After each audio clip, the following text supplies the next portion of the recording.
I think the media can appreciate the fact this is extremely heavy rain, extremely heavy traffic, really difficulties out there. So if you will be just a little patient, I'd like to get maybe a couple of the people here that are coming. I know they will be here. And I will fill the time by giving you just a little background info, if you don't mind. We're holding this press conference because we have something to say. And as it happens, this follows the 5th X conference, which Paradigm Research Group produces in the Washington area at Gaithersburg Hilton, and has since 2004, where speakers are brought in from all over the world to address the political implications of UFO ET phenomena, which is a worldwide phenomenon that's been going on for 62 years and is, obviously, everyone knows what we're talking about when you say UFO phenomena.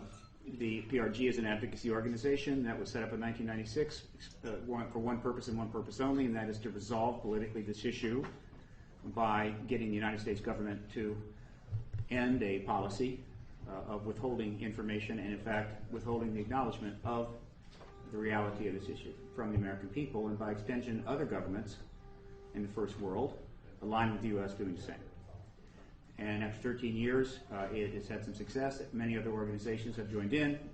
A world movement, relatively substantial worldwide movement, is forming, called the Disclosure Movement, certainly assisted by the Internet, which is phenomenal in its ability to network political issues and advocacy.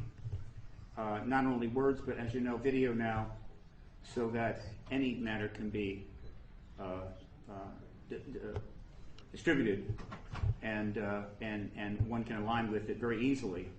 And this even includes some of the phenomenally growing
Did you see that press release that I handed out? I didn't.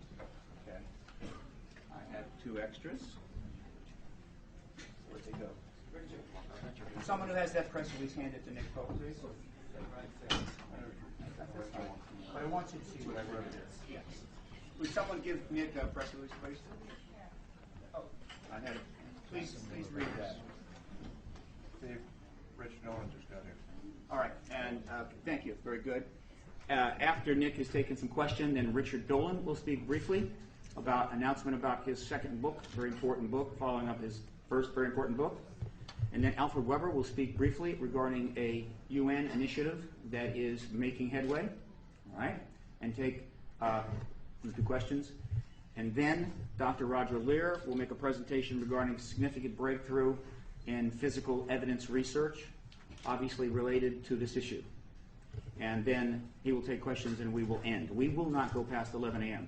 Now, the other thing.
On the moon, returning to our world to write several books, found the Institute of Magnetic Sciences, develop a number of scientific exploration initiatives. A man who has received far more awards than I could possibly list here, but which do include the Presidential Medal of Freedom nomination for the Nobel Peace Prize, and a number of honorary doctorates. And he has some things to say to you this morning. I would like him to come forward now. Dr. Mitchell.